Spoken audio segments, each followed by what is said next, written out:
And we are back. Black and a Half, episode number 154. 154. Moving on up. Like the Jeffersons. That's right. Welcome to Black and a Half. My name is Silas Lindenstein. My name is Samantha Rund. And this is Welcome to Black and a Half, the longest running comedy podcast in Seattle. Probably. Yeah. It's a comedy podcast, but you know what? So is The Daily Show. But The Daily Show, well, it's not a podcast. We're a comedy show like them. But sometimes you get serious and you get political. And today's episode, we have our first mayoral. Yep. So it's a weird word suddenly. Yeah. I was like, mayoral candidate Andrew Grant Houston is in the house on the podcast. He's they're interviewing. We do an extensive interview, ask some stuff, find out where Andrew came from, what brought them to Seattle. That's and right. Then what are his intentions with our city? What are your intentions with my city? That's right. Good sir. Then we had some hard-hitting questions from listeners and from just general fans that we asked. So this is probably be the toughest interview until 60 minutes, Andrew, to be honest. Oh boy. We prepped you. We're so frightening. We prepped you for the 60 minutes extravaganzas. So you get a lot of answers. Maybe they'll sway your vote. Maybe you'll send it. I don't know. Go check out their website. We'll have it on the Black and a Half page, and you can decide if you want to donate to the campaign or tell a friend to donate.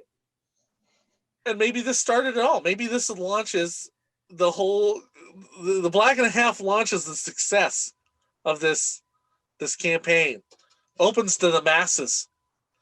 Yep, people from all over the country they're like, you know what, we're not gonna pay our Patreon this month to the Black and a Half. We're gonna send that Patreon money over to Andrew Grant Houston so he can win the that could happen. Or you know what, they could also choose to still support Black and a Half and true. maybe not buy that extra Twinkie. You know, maybe Toast is good. Still buying? Toast is good. I think you just labeled our listeners as Twinkie eaters. You know, I used to love a good Twinkie back in the day. When I was a kid. Now if I eat when it makes me sick, disgusting. It tastes so thick. But back in the day, yum yum. I love those the cupcakes, the Hostess cupcakes.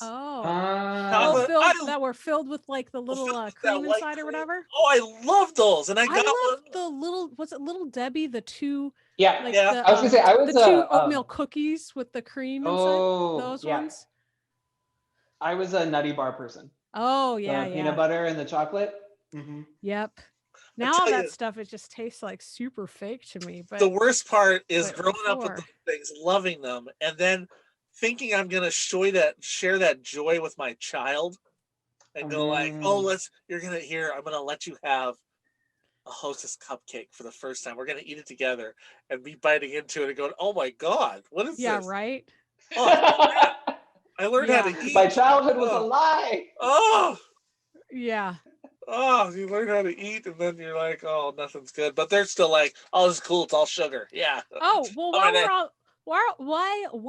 whilst we're on the topic of sweets and chocolate and whatnot, just a reminder, everybody, look for the fair trade chocolate. I just saw another reminder post that if you're not doing fair trade chocolate, more likely than not, you are actually supporting child slavery if it's not fair trade chocolate. So be careful when you're getting your chocolate. What'd you say? Well, you read the Nestle article.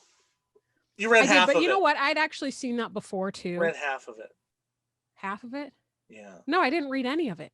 I just remembered. Don't point at me like that. You let me finish, Silas. Don't point at my face. Read the article. My hand. I'm telling you that I'd seen that about I'd heard that about chocolate before, about making sure to get fair trade chocolate. It's something I've seen before. So I didn't read the article because I'd remember hearing something about it before. There you go. I encourage you to read the article. Why don't you just tell me if I'm wrong so everybody can hear and It's laugh at me together? complicated. It's not a straight. It's like complicated. It's That not doesn't like mean they're no. not like saying they're saying like, well, it's going to raise. It's an argument about how people should be how they should be fined for using when it's found out that they're using slave labor has come through it. It's not like Nestle's like saying, no, we totally want to use slave labor. Like there's some punishment set up, and they don't like the way the Australian government is finding people. Well, I guess I just feel like, what's the difference if you can't have an option of buying fair trade chocolate? Just buy fair trade chocolate. Like, I'm not going to go and look at the chocolate cake at the store and be like, can you tell me if it's fair trade, and demand the list of ingredients? But I'm saying, if I'm at the store and I see two candy bars and one of them says fair trade, why don't I just get the fair trade one? Right? I guess. Yep. I don't know. Blood chocolate. That's what it is. It used to be blood diamonds. Now it's blood chocolate. No chocolate's clean. It's disappointing that you can't grow chocolate in the U.S., right? I don't know. I can't barely grow anything. We don't have the right weather, plant right? Just died. I'm so disappointed. Well, yes, we don't have the same climate, but yeah, we can't fake it for some reason. I don't know. We have seedless watermelons, but we can't make our own chocolate. Why did you have to bring up watermelons? Now I want one. I want like a delicious watermelon mint salad. Oh, I make a good one. Have you had mine, Samantha? No, can you make me one? Oh, I could. I'll mask up and I'll make it. You can find some goat cheese. Delightful. And as soon as the summer hits. I do like. Cheese? Yes, exactly. I don't do it in the one that I do, but I have had that and I love it. So foodie! Andrew, we're gonna have to go eat when this thing ends because you just sound like a good foodie. Right? Yeah, at your celebration. At your party. At your celebration party, please remember to invite us. Yeah, and we'll help. I can do that. Food. I'll get vaccinated next week, so I can go. All right, folks. Hey, as always, if you enjoyed the show, if this helped you in any way understand anything about the world, or just brought a little bit of entertainment, if you can go to Apple Podcasts and give us a 5-star review, leave a comment, it would help us out greatly. And if you really like the show, you can go to patreon.com/black&a-half and become a Patreon member by joining the League of Extraordinary Listeners for as little as $1. Or you can upgrade yourself and become an Inner Circle member, and like Tara Widener, Keith Nagel, Stephen Ward, be like one of them. Be bosses of the podcast. That's it. And today's episode is always brought to you by your sister podcast, You're Buying a Home with Silas Lindenstein. Hey, that's me. If you are anywhere in the nation and you're looking to buy a home, go to yourbuyingahome.com, subscribe there, or subscribe wherever you're listening to this show. And I take you step by step on how to buy a home and talk about current conditions. And I can even connect you with a realtor anywhere in the country that you can trust. And because I vet them or I connect with them. Or, and of course, if you're in the Seattle, Washington area, I can help you out. But other than that, listen to that podcast. And it's also brought to you by another podcast. Oh my goodness. Beyond Technique with me, Samantha Run. That one is going to center more around performance and the ways that it can help improve our lives, whether or not you're a performer. And then, of course, with Beyond Technique coaching. So if you're looking for a coach to help you use performance skills to help you bring more of your full self and voice, body, and mind so you can be a better communicator and use those skills to improve your life on or off the stage, in your relationships, job interviews, auditions, all of that good stuff. Public speaking, of course, you can always reach me at beyondtechniquecoaching@gmail.com. And that's those podcasts. But this is this one. So open your hearts and open your ear holes and listen to episode number 154. Seattle, we have a solution. Andrew Grant Houston. Stand by to receive our transmission. Stand by to receive our transmission. Bother him nearly as much as it bothered me. Really? Yeah, and like I've had to get one twice.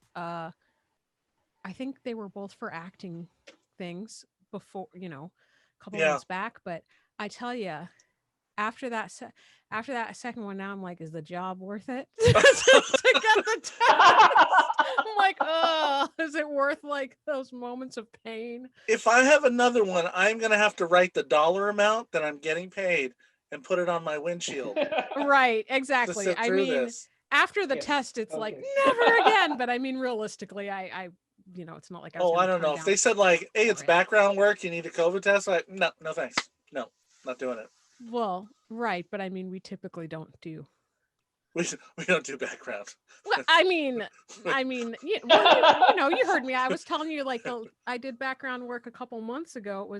That was the last one I got the COVID test for, and to be honest, I think that's why I was like thinking, is it worth it? If I were doing a movie or a TV show, I wouldn't be questioning it. But for the back, I was like, I got nothing going on. Why not? They were having safety protocols, but Yeah, yeah. now it's harder for me to do that stuff just because so many with the family. Oh, I should say it's hard to say no because I can just get away from the family. It's hard. Andrew, have you ever done background? Like, have you ever done acting work at all? Not in that sense. Okay.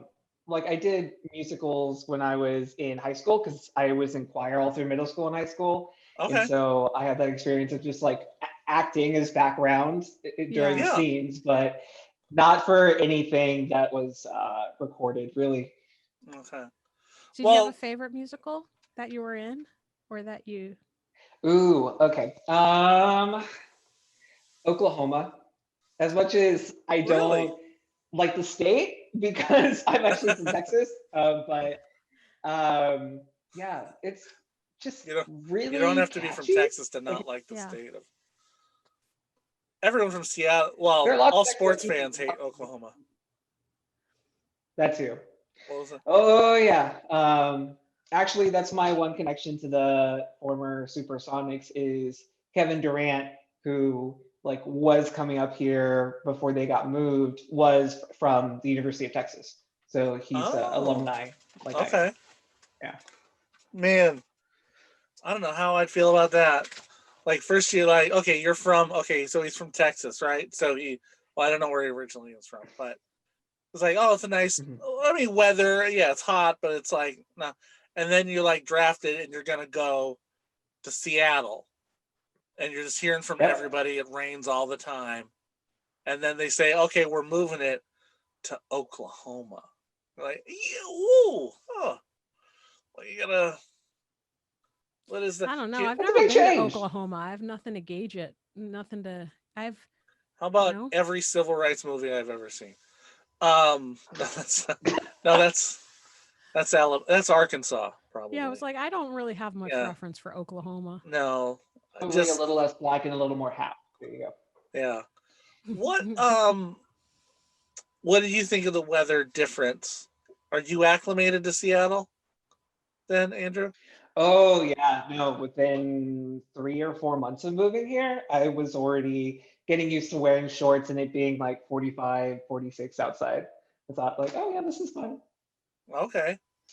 Do you miss the humid? No, what is it?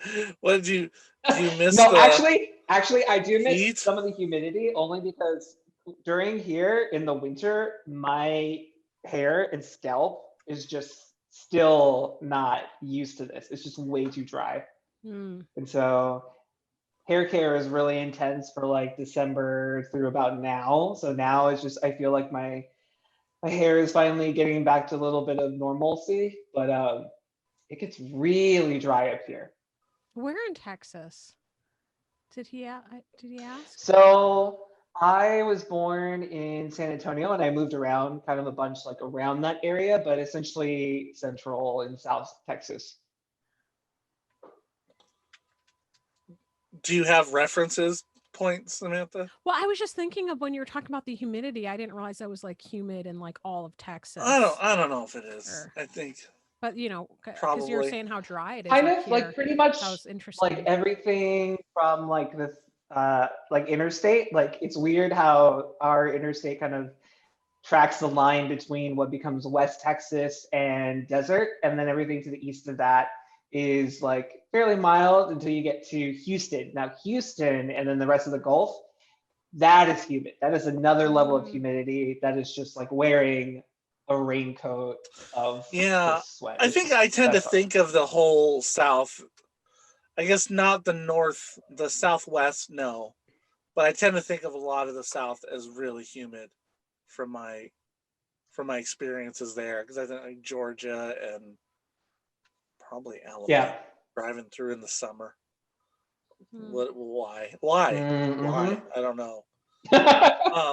Not my choice. Yeah, that's more like the Gulf. And then if you get a little bit drier than that, more like Austin, San Antonio. Okay. And so But how yeah, long have no. you been here in Seattle? So I have been up in Seattle since the end of 2016. So I actually moved here at the end of November. So like a couple weeks after that election in 2016, Oh, you know, yeah. there was a little election. Notable Yeah. election, Just a wee little one. big asterisk next to it in the following years. Yep. Yep. What drew you to Seattle? So I was actually working in city planning right before that, and I'm an architect, but I was looking to get back into architecture and I really wanted to work on apartments and housing. And Seattle was one of the Oh, few okay. places that was actually building housing. So before then, Really? I had lived in Austin. Yeah. Compared to a lot of other places in the United States, for sure. Before then, I had lived in Austin for just shy of 10 years and had gone to school there, University of Texas, like I talked about. But I knew if I did move when I did, because I probably wasn't ever going to leave Texas. And I wanted to get some more perspective and also be in a city that I felt like, one, had a really great transit system, and two, also had a connection to the outdoors, similar to Austin. And so came up here, had some interviews that went pretty well, went around the city, loved it. And yeah, said, this is where I'm coming. So you were in Texas with the last name Houston. Do you plan to change your name now that you're here to Olympia or something? Are you related to like Sam Houston? Like, why? How do you have the name Houston while living? That's one of those questions, like when you ask a Black person, it's very much like, you know what, there probably is at some point. That's like, Oh, it's okay. probably like hidden within the Okay. family. Don't know. I didn't know people actually But, have the name Houston. I'd only seen it in textbooks. Like, well, I guess there may be. I'm trying to think. Oh, Is there a yeah. famous Houston? Oh, Whitney. Yeah. Well, that blew my whole thing. Whitney Houston. No relation. No relation? You sure? No, I wish. We're gonna have to hear your singing voice so that we can prove or disprove our theory. No, just kidding. Oh boy. Okay. Okay. So you moved here. You liked it. Were you politically active before coming here? Yes-ish. So I really got involved in politics and kind of governmental interactions when I was a student. So I joined the student government as a representative for the architecture school, mostly as a way to prove people wrong about architecture students, because many people at the university thought that we were just recluses and we stayed in our buildings and we're up all night and no one knew who we were. And I wanted to say, like, no, like we're actually a part of the university and really involved and engaged. And then what happened is the beginning of a long trend for me, which is AGH doesn't shut up. And I say that because if I ever see something wrong, then I will call it out as such. And I'm not going to be quiet about it. And so the thing that I noticed when I was a student government representative was that the city pretty much forced students to only live in 2 or 3 different neighborhoods in Austin. And they had kind of zoned the land, so land use, so that you could build extremely dense. And of course, when you're building new, just like here, it's all luxury, it's all super expensive. Mhm. and had kind of walled off the other neighborhoods from people being able to like build apartments and live in new. And so part of what I did my first couple of years was point out to the city and say, hey, technically in the city charter, it says that students are a protected class. And so you actually need to listen to us, and then set up a Yeah. chain of communication between the university and the city. So that was the first thing that I did. And that kind of, I would say, activism around just rights for housing Yeah. and protections for renters is kind of just what has now snowballed into me running today. So Okay. That is so needed. yeah. Yeah. I mean, you're how far out are we? Not to be uninformed. How far out are we from the election of mayor here? So it feels like a long time, but March has also been moving really quickly. Okay. So ballots will come for the primary the last 2 weeks of July, and then So primary this year, yes, like this really, year. Wow. 2021. Is it because of a resigning? Like, how come? Is it always? Is this on track? Yes. It is on track. Okay. Yes. It's a 2-year term, right? Or 4-year? 4-year? Four. 4-year term? 21. I feel like, why would we have elections? Is this Why purposeful would so you that have elections on nobody an would off vote? year? Like, so Yep. no one will vote? Like, it's not even a midterm? Nope. Like, as if midterms weren't bad enough to go, like, I didn't even know. I was like, oh, we have ballots in the 20. I'm in Shoreline, technically. So I just work in Seattle. And still, I mean, for example, coming from Texas, in Texas, most of the major races actually happen at the beginning of May because they know that students will be gone by then. Oh, that's fantastic. Yeah. So you really have the hardcore voters voting in this, right?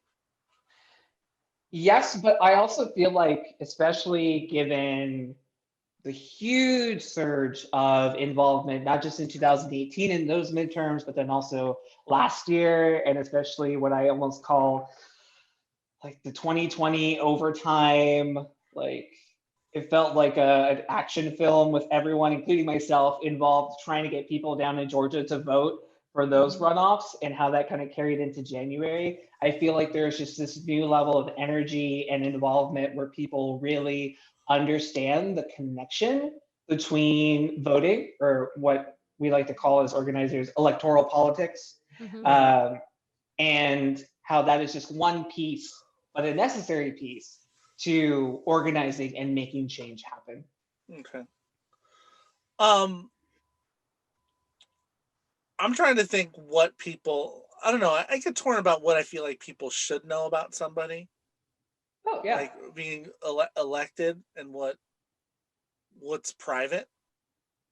Like, what do you feel should be? Like, Samantha's a podcast host, and she don't tell us anything. I know. about I her, was just right? I was actually just So- thinking, I was like, you're torn about Like, that, huh, Are we? Mr. I'm wondering, is it podcast host Samantha Run level privacy? Is that what a mayor should get? Or like, how much should we know about you as a person? Like, should we know? Well, I think for any candidate that you really want to ask them the deep and tough questions that you feel like you would want to know about someone that is supposed to help you. Mhm. Like, Because I mean, so you get to be like an actor. You can be asked questions that aren't legal for other jobs, right? Like, I can ask you if you have a family, right? Because I can't ask you if we were working at if I was trying to get you at AMC, I can't ask. Yeah, because technically this is a job interview, and that's something, the way that I'm thinking about it is like, yes, there are lots of great candidates, which I can say just compared to some of the other, let's say, just like their CVs of the other people running currently for mayor, all pretty high quality, but at the same token, it's about finding the right person for the job at the right moments. So how many are there running right now? Do we know? let's see. Well, we just got another one today. Your hat is official, right? say, You are an official candidate, right? Yes, that is correct. Okay. I want to say today we're officially at a baker's dozen, so 13. 13. Wow. Do you have What? to raise? Oh, go ahead. Yeah. No, go ahead. I mean, this is going to be a dumb question, but like, do you have to raise a bunch of money to run for mayor? Like, do you have to do like a ton of Yes. PR and a bunch of like all this other $500 stuff plate just to like dinners, right? throw your hat in the ring, kind of? Are you a Well- $500 plate dinner kind of person, or is it like fundraising at Popeyes? Oh no. Okay, Popeyes is great though. Yeah. I love no, it Popeyes, is. but also Yeah. Ezel's And, good, local. Gotta go okay, local for me. Okay. Gotta go local. Always gonna support local. Mhm. So yeah, I definitely have been fundraising quite a bit. That is definitely taking some getting used to, for sure. Asking people for money repeatedly. Though the way that I always kind of operate in general is bringing just transparency and honesty to it. So whenever I do call someone asking for money, I just tell them straight up, this is exactly why I'm calling. This is why I need this help now, your donation. This is exactly what it's going to go towards. And so I think in that way, just kind of similar just to what I want to do as mayor is just be like, look, I'm going to tell you exactly the way I'm going to do something. I'm not going to try and fuss this up or try and like gloss over the fact that like, yes, we're here having this conversation because it's pretty much transactional. I don't feel like someone who needs to kind of play a role that's different from who I am in order to, one, get the job, then also be great at that job. Okay. So, but as someone, do you feel like you have a disadvantage being somewhat newer to Seattle? Like, will people go like, Yes. well, why should I vote for you? You're not even from here, yo. Like, I don't even talk to my neighbor who's lived there 20 Which years. is a problem. Why would I talk to you? I know. Are you gonna like what I guess what is it? What is it about you that makes why should instead of voting for a person that's been here their whole life, how do I know you love this city and you're not just Antifa coming in to destroy it? Right? Could happen. It's funny because you say that, and they're like, And then what there's you're people that saying think it's is serious. Yeah. like, yeah, there were actual people like They're that. going to use this which is clip just on a whole- OAN. They're going to say, see, they're calling them out right there. Hey, that's more visibility. Do you love, I mean, I guess that's a big question. Do you love Seattle? Yes. Okay. What is it about Seattle that you love?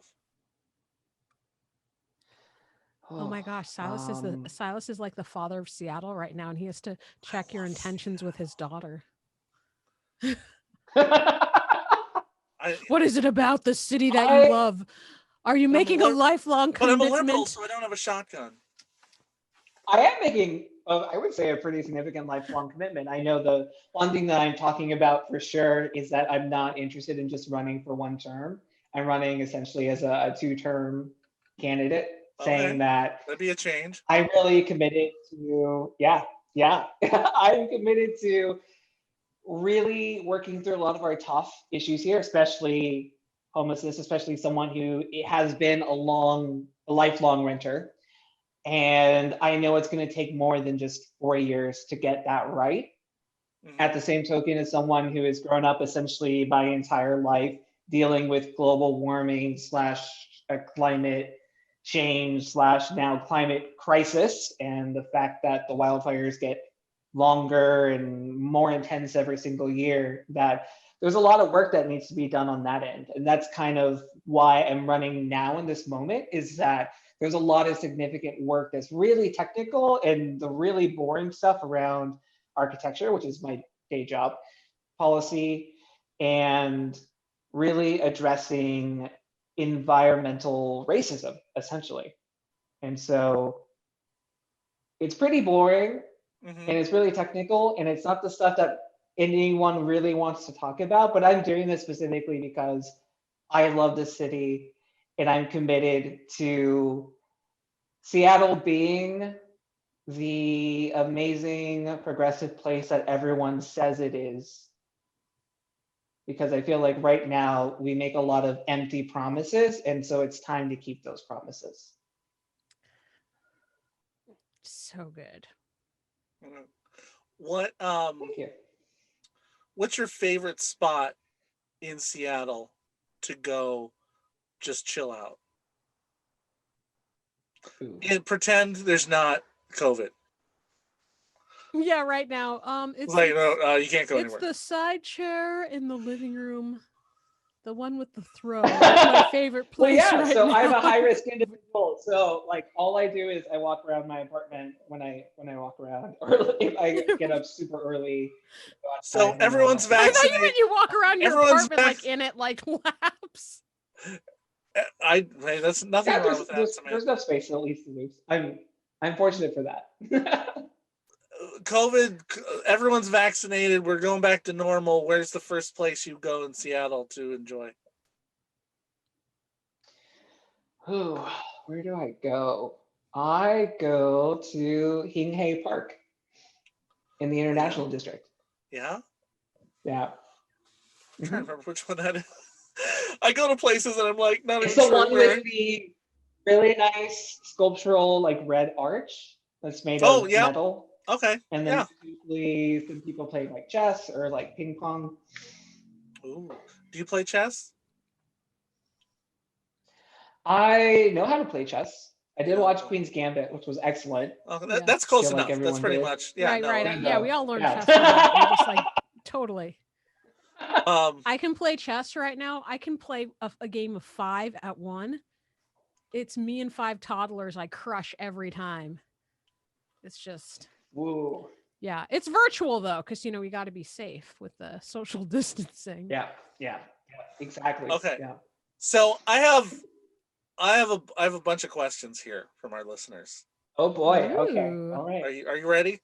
Some are a little harder. I would like to disclaim that As I much as can seriously be. these are questions on my Facebook page, public. They are not from me. They do not represent Black and a Half. Okay. Okay, I just don't want people suing me for when someone asks a question here about the current mayor. Okay. Louis Fox wants to know, first off, are you wearing PJ pants right now? I am not. I am wearing athletic shorts. I'm typically wearing athleisure most times. Okay. So. Okay. Jimmy Sorrentino is asking. His first question. These are well, they came from his wife, I think. Oh boy. Okay. What are your opinions on how protesters were treated in Seattle this summer? Poorly. And I say that as someone who lives within earshot of Kelly Anderson Park. And so throughout most of those protests, I heard all of the helicopters going around, the blast balls and the pepper spray being used on protesters. And so it's something that I definitely take to heart. I also do a lot of organizing on Twitter and have done that before I started running. And so trying to help people during some of those protests, knowing that people were really out there for individuals like myself and like y'all who have seen a lot of racial injustice. And so being high risk and not being able to be out there protesting myself, just trying to assist in medical supplies was a big part of it. Was just trying to get people access to care throughout that whole thing. Okay. The other question they had was, why do you want a job no one has kept for over one term in a long time? What makes you think you can do this? Well, I feel like I've done a lot of things in my life in general where I was not expected to succeed, and I have, especially being someone who was raised by a single mom, who is a public school teacher, coming from a mixed race background, so I'm both Black and Latino. And so being in that space of like not quite fitting into one culture or the other, never really going anywhere where you feel like you belong. I bring that into my architecture practice, which I started my own architecture business, and I've had that now technically coming up on 2 years, even though most of that has been through COVID, and so it hasn't been as successful, but we're still here, we're still going. And so For me, it's about recognizing that in terms of what the next leader needs to have in terms of both lived experience, but then also in terms of knowledge to really solve some of these difficult issues, especially homelessness, because there's been a homelessness emergency declared since 2015. And we're now 6 years into this, and we don't really have much to show for it. That we need someone like myself, who's an architect, who builds housing, who designs housing, who works through the current permitting process, that can really point out all the flaws to be able to really line things up and be frank with people and say, look, these are the things that we can fix right now. This is how we can close the gap a little bit. But then also, when it comes to really making a concerted effort to get people into housing, because that's how we're going to help a lot of these individuals who are currently unhoused, it's going to take time, and it's going to take assistance from the state and federal level. And so, yes, it's an extremely difficult job, but I feel like, one, if I don't use the knowledge that I have, then I'm not doing my part for my community. And two, my climate anxiety will not let me do otherwise. And that's kind of the end of it. Nice. Okay. Let's see. David Nance asks. Okay. Is that David? You gotta like form a complete sentence when you're right. He wrote homeless, cops, getting people back into downtown, but in a way that's equitable? Question mark. Oh, that I don't know what the Okay. is it? That Is it? your opinion on I feel like a cops? verb is missing or something. No, what's your opinion on like how are you going to reform cops, or your opinion on that?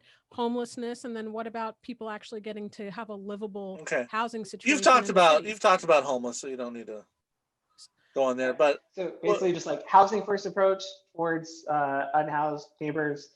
When it comes to the police, I want us to really talk about public safety and that being separate from just police. So as I have been talking about it, 100% public safety, less than 50% of that being the police. And then when it comes to revitalizing downtown, one of the big efforts I want to do is actually have more people live downtown, because I think one of the big problems that we have is that it's not a complete neighborhood. In other words, after about 6 o'clock, it's pretty empty, like even before COVID.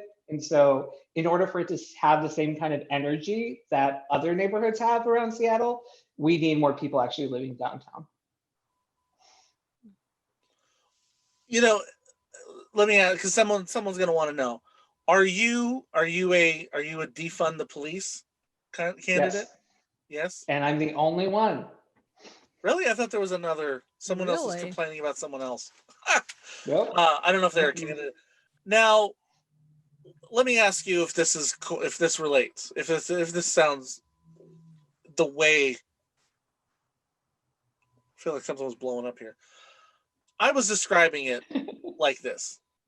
I said, in order to, when you're decluttering a house, a room, whatever, when you're going to declutter, one of the suggestions they do to declutter your home is to take everything out of the house, box everything up, put it in the garage, put it in another room, and do not take it out unless you are going to use it, right? So you put it in there, and then if you don't use it in 6 months, a year, like, this box can just go away because I don't use anything in here. I don't need it.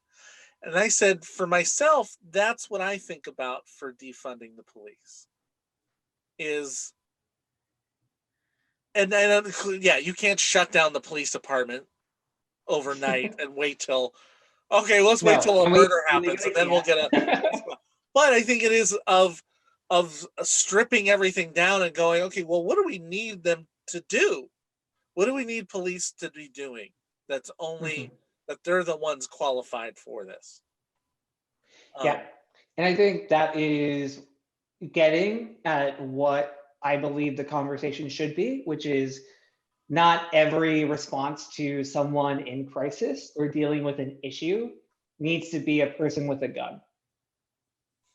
Yeah. There are other ways to deal with those challenges.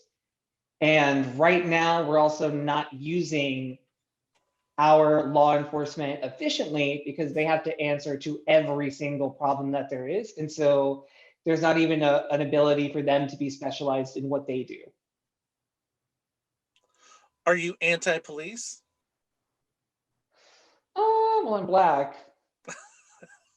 So I try to People- avoid as much as possible. Right. People will ask that. They'll say, oh, you defund the police, so you're anti-cop. Are you anti-cop in general? Well, if you're defunding the police and that's supposed to be anti-cop, then yes. But I would say that what we're really talking about is systems versus people. And I think in many ways it's similar to racism, because a lot of people will say, well, I'm not a racist. And to my response would be, well, you don't have to be a racist. You don't have to intentionally harm someone in order for there to be a racist impact on them. It's a systemic issue. I've said many times, I'm not anti-cop. Like, I'm more anti-bad cop, right? But I'm like, I think there's a role for police officering to a degree. To a large degree, we got to find homicides and that kind of stuff. We definitely need that. But I'm always like, no, I went to the police academy. Oh. Some people know that, but not everyone knows. I went to the police academy in California I was there for about 6 weeks, and then I left for a variety of reasons, which be in my autobiography. Wait, why were you there? Huh? To be a cop.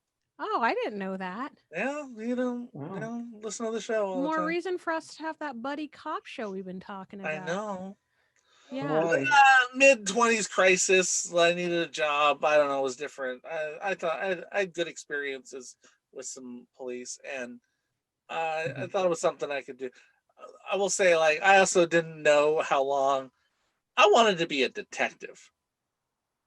I didn't know how long it takes to become one. I didn't know what I was. I was like, oh, really? Like that long? You have to do this part whole. Can I just jump street this? You approached the mountain, you looked up, you saw how long it would take to get up to the top of the mountain, and you said, maybe not. It was with a bunch of racist Sherpas on the way too. So that was like, I don't want to be around these racist Sherpas. Which I am curious, and just like either of you can kind of answer this, it's more rhetorical, but if you have a bad cop and they do something bad and a good cop knows about it but doesn't do anything about it, are they still a good cop? I will say this. My first instinct is to say no, they're not a good cop. My second thing is the other part of me goes, I do think it is situational, as far as I understand that there's cops that are like, when they don't know at what level they've walked into. And then there is a fear for their life of because you turn someone in, you are a rat, right? Which is, no one else trusts you. People don't want to work with you. I mean, it's easy to tell somebody, well, just quit your job, quit everything you want to do. Without good people without people willing to stick through it to get into the higher positions, you can't. It's almost impossible to eliminate that stuff. So, I think it partly depends on why. Necessarily, I would say like a really simple, easy answer to that, but I bring that up only to say very clearly that in our policing systems now, there's not a really great way for there to be accountability where someone who is a whistleblower does not then just immediately get like ousted or removed from that group. And so I think it's really important to keep that in mind when we talk about accountability for a group of individuals who we are giving a lot of power, especially Yeah. when we're giving them firearms. And then many police departments, especially Seattle Police Department, are essentially militarized. Mhm. And so you have a paramilitary out on the streets, and they don't really have any kind of accountability to anyone else. And I think that's the big thing that is we're trying to discuss and trying to engage around when it comes to the defund conversation, saying currently there is just no level of accountability for individuals who have an extreme amount of power.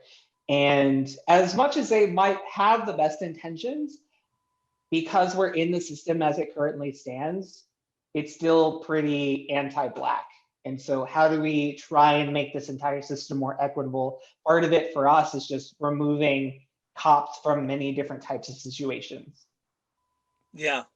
I'd be curious too about like training, because I was watching, I forget what show or documentary or news thing, whatever I was watching, where we're just talking about the percentage of time that they train to use like the firearms and the weapons and the things that you're saying, like what it was. This one place, it was like 80% of the time or something, and almost no training was for like de-escalating and or talking things out or psychology or this, that, or the other thing. And you know, aside of the good or bad conversation, which, well, I think we all know what we think, but it's people are going to do more of what they're trained at. Like if you spend 80% of your time training one way, you're going to do that thing a majority of the time. Yep. And I think that's especially when you're in a very stressful situation. Yeah. That almost seems like a state level thing, though. Yeah. Oh, and there are some conversations happening at the state level. Because I think something that I definitely. Go ahead. Sorry. Oh, I was going to say, like, just the way other countries do it. Like, the fact I only stayed in the police academy 6 months, and I was like 3 months away from being a cop, right? With all those powers. Yeah. It's ridiculous. Why? Like, it should at least be like getting an AA in something, right? It should be like a 2-year program. An associate's degree or Alcoholics Anonymous? Both. You should be automatically entered into it as well. But just that there should be a longer period of time in training for someone to become a sworn officer. Yes. Okay. I can agree with that for sure. And to your point, I think one of the aspects of any type of policy change to like be more campaigny that I try and bring to any topic is really saying, okay, what is within our power at the city level? What can we change? What do we need to address or kind of organize or coalesce with our representatives at the state level to get those changes to happen? What else do we need from the federal level also that we currently do not have? Because I think as much as everyone wants to talk about Seattle being a democratic city, we are only as democratic as we can be within requiring to have a balanced budget. Because at the end of the day, like all the numbers have to line up. We can't take on additional debt, but the federal government can. And so one of the big things that I'm looking towards is in these conversations about recovery post-COVID, how much money is coming in for infrastructure? How can we use that to address a lot of our problems? For example, we don't have public restrooms. I would say that's the biggest one. Is like, I don't know about you, but I definitely have walked around the city and really needed to go to the restroom, and we'll always either have to buy something, which I have the privilege as a person who has a job and am able to like purchase something so that I can use the restroom, but that's not the case for everyone. Right. So that's one example. Another one is during this time of COVID, so many people are having issues with their internet and they're just not able to have true access to what has now become an essential lifeline for so many of the things that we do. And so we need funding in order to create a municipal broadband system. And so ideally that comes from the federal government as part of this Green New Deal, this just transition. We create more jobs for people here. we are then able to give that as a utility, as a service from the city. And so in that way, really thinking about how do we kind of align all these things together so that we can get something done very quickly and effectively. Okay. Okay, let's move on from the police. No, that wasn't police, but that was really affordability. What's on affordability? Can the mayor do anything about affordability of the city? Is that within your? Yes and no. I don't feel like So you can. it really depends on what you're talking about. If you're talking about housing affordability, yes, we can focus more money to create publicly subsidized housing. We can also reduce the cost of housing by making permitting easier. And so that's something I'm definitely interested in, especially coming from architecture and having to sit through a design review meeting, which if you've ever heard of design review or ever sat through one of those meetings, I promise. Yeah. I have. If you go to I used to one, work you never want to go to another one. Oh. I used to work at an architecture firm, so very familiar. Wow. Okay. Samantha, I will recommend just going to one, just sitting and just, yeah, that's all I can say. Okay, all right. So I want us to really align our priorities, which are, we're in a housing crisis. Mhm. Housing is way too expensive. And a big part of that is just because we don't have enough housing for everyone. Yeah. The number that I think about is this number from the King County Housing Authority, which essentially has said that we need 261,000 new apartments or homes at everywhere from 0 to essentially like the average median income here in order to address our current need for affordable housing. So not even for future use, but for what people need right now in order not to be cost burdened. So closing that gap in two ways. One is just like building more housing at every single level, recognizing that when it comes to what's called permanent supportive housing, so basically people who are not able to have a full-time job for whatever reason, whether it be within their physical ability or not, that we provide those funds and then let the market or just like private developers kind of take care of the top end. And then when it comes to making housing more affordable, the easiest way is actually just to give people more money. And so I am currently looking into how do we raise the minimum wage from what it is currently now, but also do so balancing some of our other priorities so that we can reduce the overall cost of operating a business in Seattle. So in that way, we're not putting extra pressure on our small and local businesses, but we are giving people more money so that they can afford more home, essentially. Okay. That's great. Yeah, because it's just crazy how much the price has gone up in the last few years. Yep. Like it's like, I know.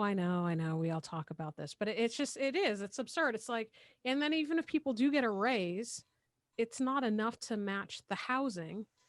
No. I mean, it's the increase. It's not enough to match. So it's just. Yeah. And the thing that I talk to people about is it's extremely easy for a company like Amazon to say, we're going to hire 5,000 people in 1 year. It's a lot harder for an entire city to say, we're going to build 5,000 new homes in 1 year. Yeah. So whenever you have like a huge influx of people and we're not able to respond in kind with housing, that's where the numbers just get driven up so quickly. So I'm a by daytime, my undercover career is I'm a real estate agent. And what's interesting is what I find interesting is I talk to agents in other cities, and when they're having trouble finding someone a house, they start talking to them about, well, we could go with new construction because new construction can be cheaper. And I'm like, what the hell are you talking about? If you want a new construction here, that's like buying a PlayStation 5. It's not reasonable, right? Yeah. It's not that's not cheaper than buying a home. But in other cities, apparently in the country, like, no, a new construction can be cheaper than buying a used. Oh, for sure. But I think the other aspect of that is that They are essentially doing something which, similar to me back in Texas, you drive until you qualify, is what they say. Drive until, yeah. So basically, you go further out and further out and further out, and that in itself is not sustainable, both environmentally, Right. but also even mentally. And we Yeah. don't have public transportation. I mean, part of it is I discovered back in the day when I was a Lyft driver, we have I like this is the episode where you talk about all your other jobs. We should do a count. discovered Like a that this daily was count. we have a unique city as far I think as we got to 5 right now. handling all of the water in the middle of the city. Apparently not most Yes. cities, you don't have to deal with that. There's only like 2 roads to get places because otherwise there's a lake in the way, so you gotta, like, you can't do that. Like apparently, so when Lyft first started, they had to make special programming so that you wouldn't get requested in Bellevue and you were in in Sandpoint, because like sense. well, the distance wise it's not that far. Like, yeah, if I had a Well, jet ski, you have. You get a jet ski. yeah, like, can't, Oh man, I want to say there are. you get like the 6 ride the bridges, ducks mobile for your lift. 6 bridges, yeah. like between north and south, because you have Ballard, Fremont, the Aurora Bridge. So you have those 3, and then the other 3 are I-5, the University Bridge, and then the Montlake Bridge. And those are the 6 ways that you can go from north to south and south to north. But it's not realistic if you're heading down from Linwood not at all. Seattle. You can't, like, I'm just gonna go over to Ballard and take that bridge over. Like, no, you're not. Yeah, so we have crazy housing. There's some. But I do want us to have more options. Like, Oh no. Oh no! Wait.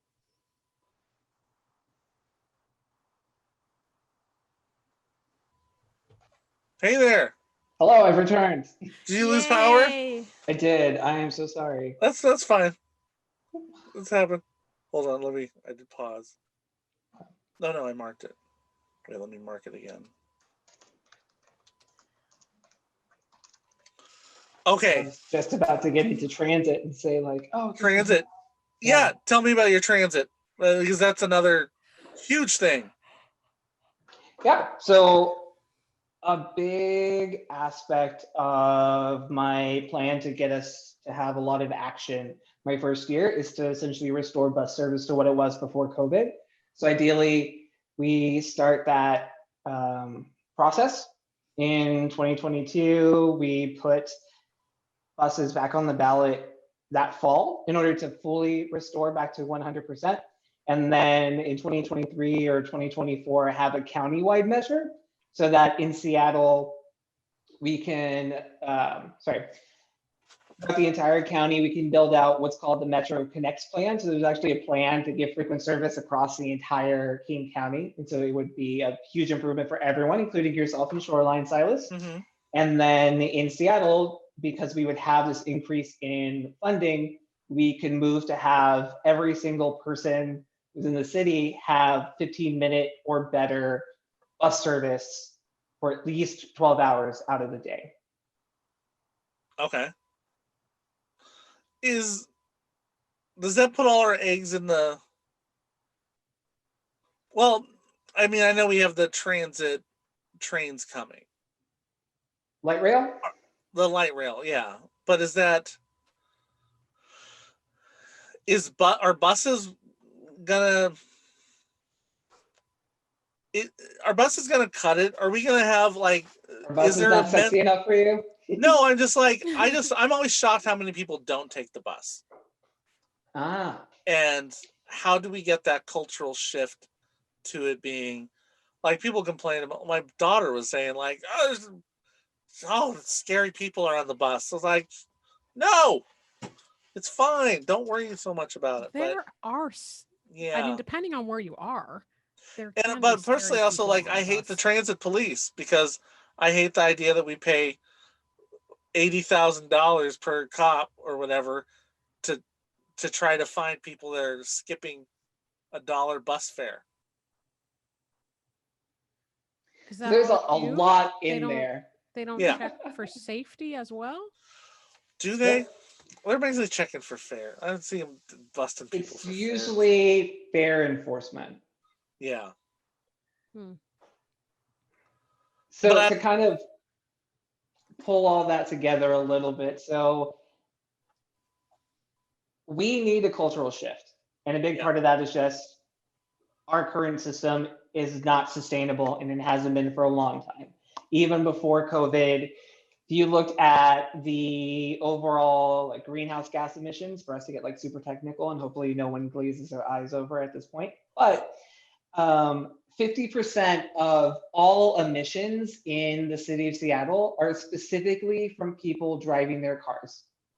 So not buses, not freight, and we know that we're a huge port city, not even buildings, it's all from people driving their cars is 1/2 of our pollution.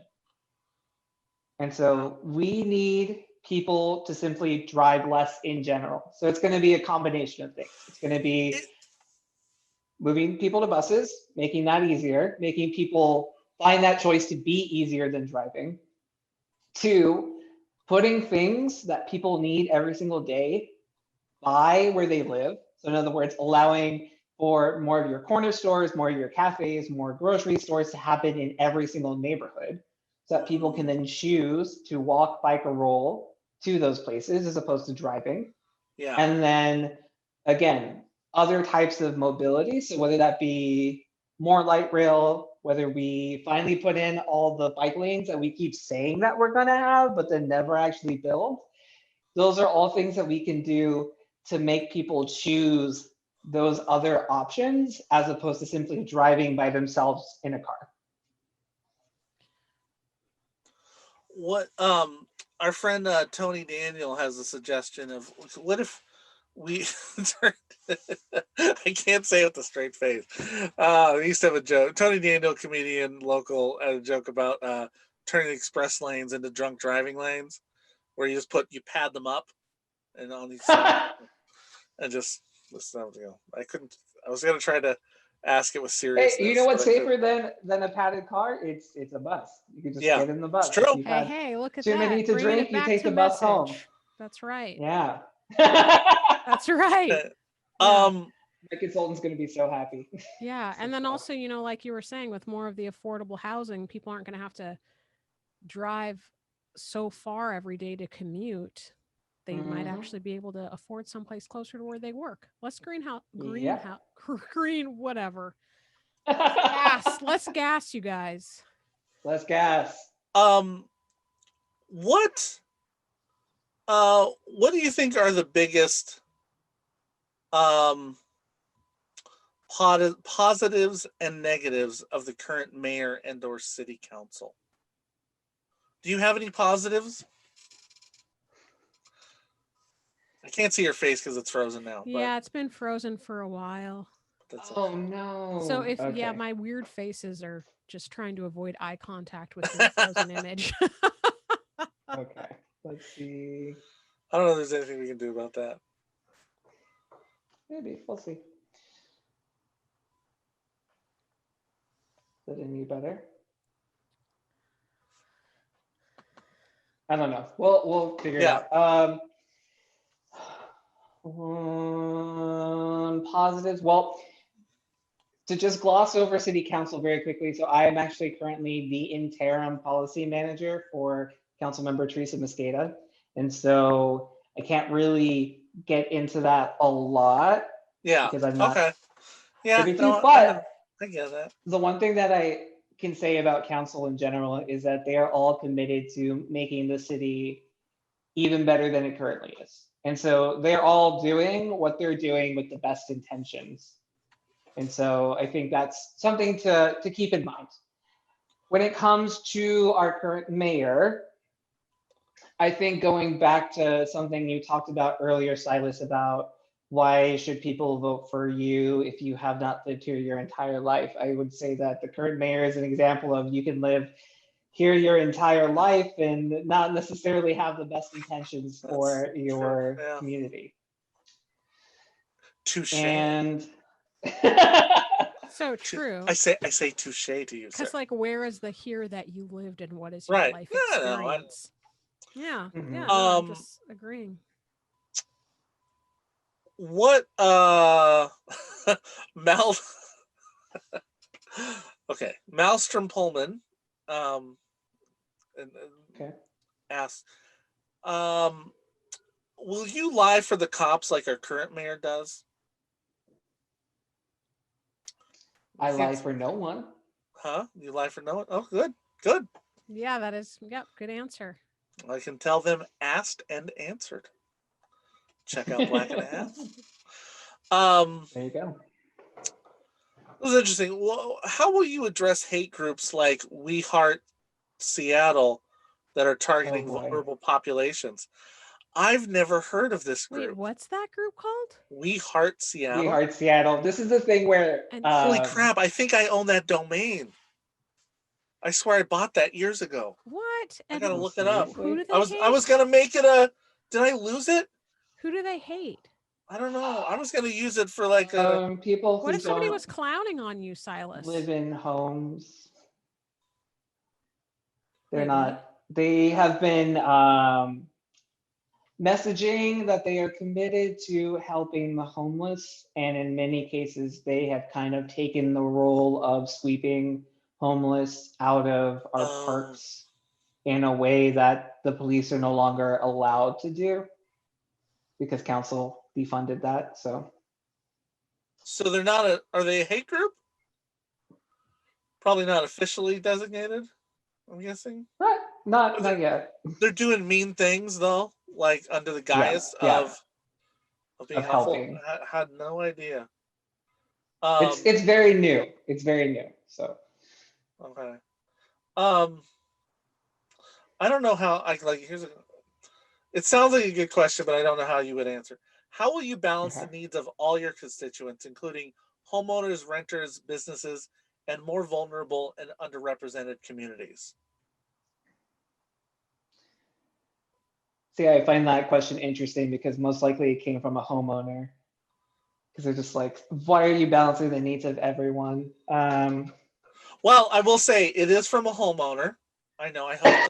I did help them buy a house, but they are also a very woke homeowner who understands that it's renters have needs and that not everyone can buy and stuff. Like they're like me. Look, Well, I'm in the business of real estate and buying and selling, and I hate I hate what's going on right now.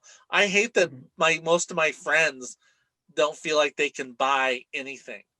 Like, I don't. No, that's part of why I decided to run in the first place, is that there should be more options for people who want to purchase a house or purchase any kind of home within the city of Seattle to be able to afford to live here.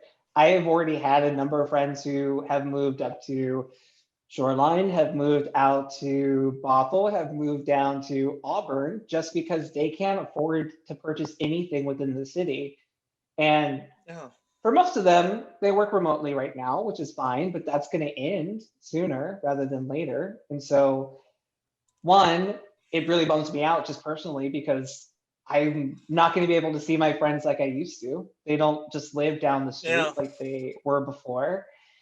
But also, I think about particularly my generation, Generation Y, and the ones afterwards of, we've been really taught, like, as long as you work really hard, then you're just going to be able to achieve whatever you want in life. And as the system currently stands, that's just not possible. And I feel like, especially for myself, someone who has started my own business and gone to a university and got a professional degree and have a professional license, and then a pandemic doesn't care about any of those things.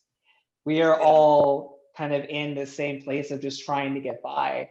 And what has been so clear from COVID-19 is that we are still in this place of the haves and the have-nots. And there's a huge chasm between those. And so in terms of answering that question, what I would say is, yes, I am definitely keeping and considering the perspective from a lot of different people, and especially being someone who has such an intersectional identity, I think about that a lot.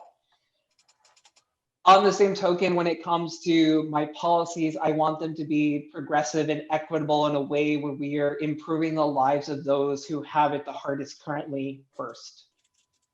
Because in terms of what we should be doing to improve the city, I believe that when we do lift up those people, and that's also part of the reason why my campaign is called The Rising Tide, is I want to build a rising tide that lifts all boats, but that it's going to start from the bottom and work its way up. And when we do that, when we move and support our community, especially those with the least, we will all then benefit from that. That's so true.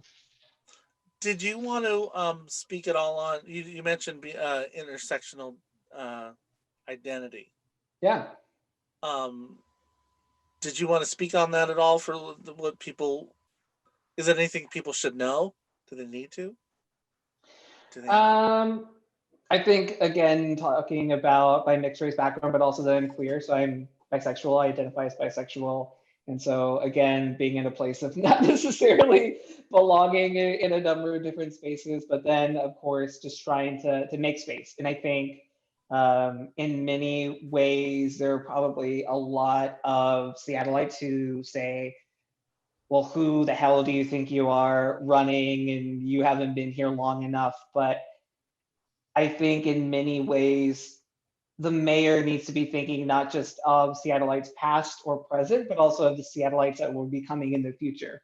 And so in that way, it doesn't matter how long you've lived here or how long you've been working, you need to have the plan in place and concrete steps to achieve those goals to be able to improve the city for every individual who either is currently living here or will live here in the future.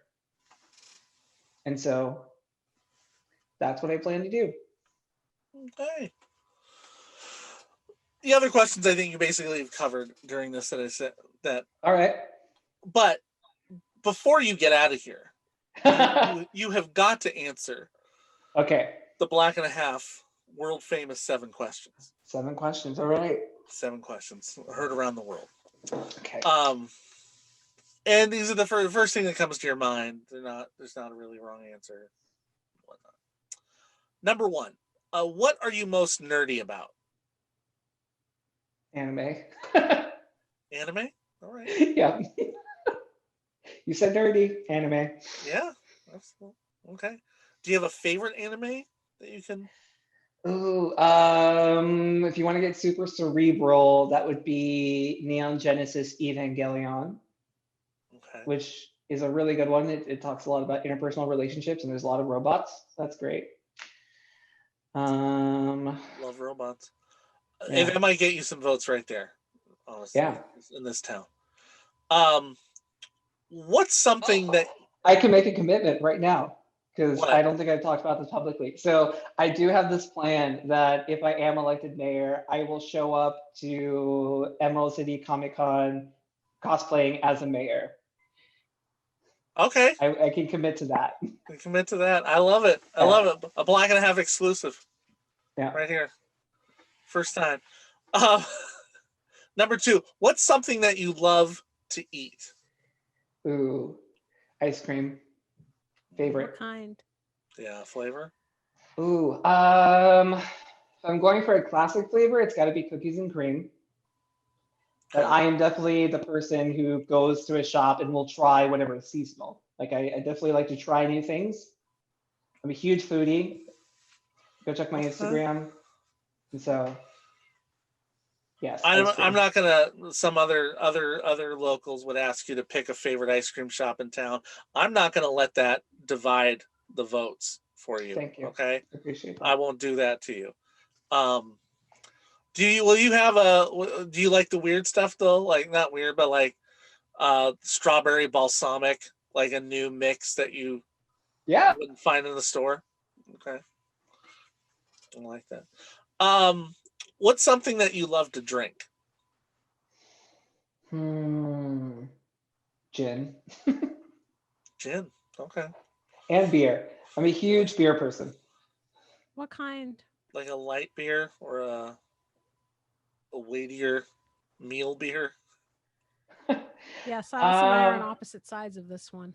I'm all ah, over it. I'm all over it, lady. I don't know what you're talking about. Really? I mean, I do feel like lots of different kinds, and I feel like again, it has to do with the season. Like when it's hot, I would love like just like a Weiss beer or a Goza is great when it's like really hot. Like the more citrusy sour beers. Okay. I do like IPAs, and in the fall saisons. Gotta have those. See, you know what I like about that answer? I like that because it is situational, right? Oh, is. like someone, other candidates might just say, "Oh, I'm a Hefeweizen." Like that's it. That's all they drink. But no, it depends on what am I eating with it? What's the weather like? There's a whole bunch of other things that go into it. There's not just one stock Yeah, answer. no. You have to. There's more to it. And I love that. I believe that you actually drink beer instead of other people. Like whatever. Yeah. What kind of music do you love? I love pop music, and I think a lot of people may see that as basic, but the reason I like it is because you're taking something that is essentially the same formula and you have to innovate it every single time. Because it's typically the same verse, chorus, and then you have your bridge, and then you have the chorus again. And from there, you've had millions and millions of songs covering so many different emotions and different experiences. And especially my mom likes to joke that I started singing before I started talking. Music has always been a big part of my life. Okay. Might have to get karaoke fundraiser. Oh, I love Right? karaoke. Okay. Like That'd be cool. That'd be fun. Crescent Lounge. Press Lounge? What? Crescent. Crescent Lounge. Crescent Lounge? Sounds familiar. Yeah, on Summit or Olive. Okay. I've never done it there. I've never done karaoke there. Oh, it is great. It is. I love bars, but I love specifically dive bars that are holes in the wall. That is what the Crescent Oh, Lounge I is. think I've Crescent gone there Lounge. years ago. Yes. I've never done karaoke there. Oh, I it have is done so much I fun. did do stand-up comedy there. Stand-up comedy. There Okay. used to be an open mic there. That was my introduction to open mics in Seattle, was the Crescent Lounge. And I was Wow. like, what have I gotten myself into? What is this? What is Pretty nice this? there. Ooh, it's an experience. Mhm. Okay, what do you love to create?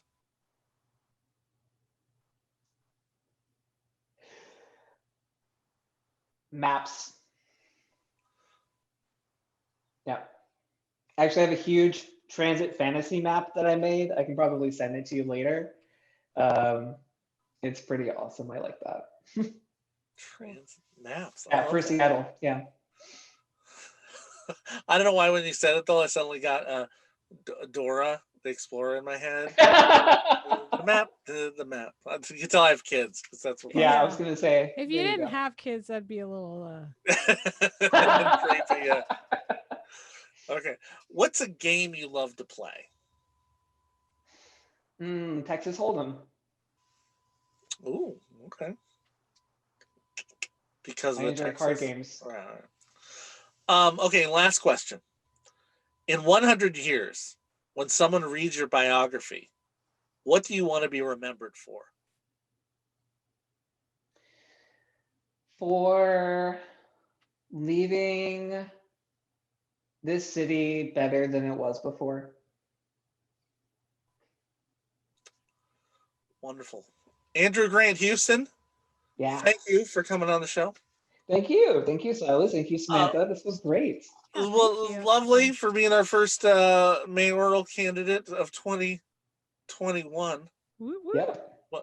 Ever, but of 2021 on here. And for full, because we're media, Yep. by law, if any other candidates want to come on, we have to provide equal access. You do. They just won't be as cool as me. They probably won't be. Houston, we have a problem. You are the coolest guest we've had. You've probably heard that too many times, huh? It won't. It's not the first time, and it won't be the Yeah, last. it won't be the last. But Silas pulled out the hack joke. I had For no all part in that. For old time's sakes. I miss comedy. And so did that joke. Oh! That's- Stand by to receive our transmission. Stand by to receive our transmission.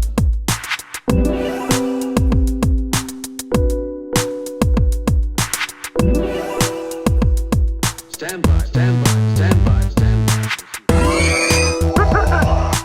Join us in pressing fuzzball. Join us in pressing.